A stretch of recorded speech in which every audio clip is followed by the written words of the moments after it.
បានជួបចិត្តស្នេហ៍នេះគឺស្នេហ៍ស្និទ្ធស្នេហ៍នេះពិតជាស្នេហ៍ភាំងក្តីចាន់ធ្លាក់មកហើយ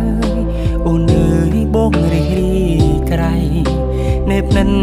ហាងរទេយចាន់ថ្លៃនៅក្នុងហាត់ថាបើច័ន្ទព្រមចាមេឃហើយច័ន្ទពិតកុំគន់តែប្របងអើយកុំព្រួយឡើយណាអូនពិតជាស្នេហ៍ស្នេហ៍បងស្មើនឹងសង្ខារទោះជាយ៉ាងណាក៏អូននៅតែស្នេហ៍បងមលំជ្រៃដួងចិនជីវិតស្នេហ៍អើ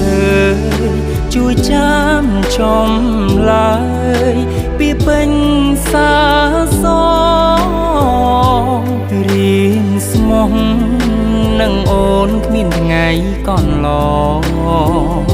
ជាតិក្រោយសូមសងជួបទៀតនឹងស្រីស្នេហ៍អើយស្នេហ៍បានជួបចិត្តស្នេហ៍នេះគឺស្នេហ៍ស្និទ្ធស្នេហ៍នេះពិតជាស្នេហ៍ភាំងក្តីនេះគឺវាសនាឲ្យបងបានជួបនឹងស្រី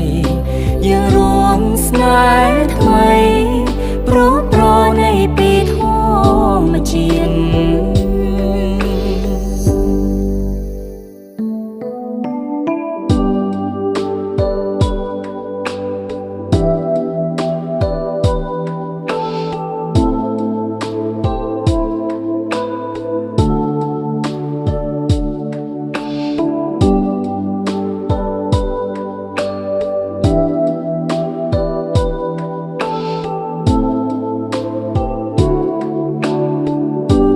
ជ្រៃដួងចិត្តជីវិតស្នេហ៍អើ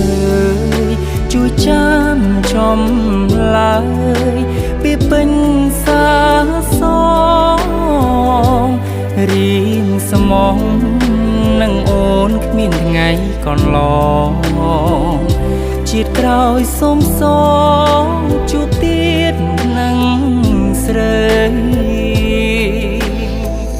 ស្នេហ៍អើយស្នេហ៍បានជួបចិត្តស្នេហ៍នេះគឺស្នេហ៍ស្និទ្ធស្នេហ៍នេះពិតជាស្នេហ៍ភាំងក្តី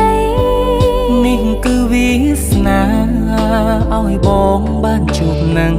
ស្រីយើងរួមស្នេហ៍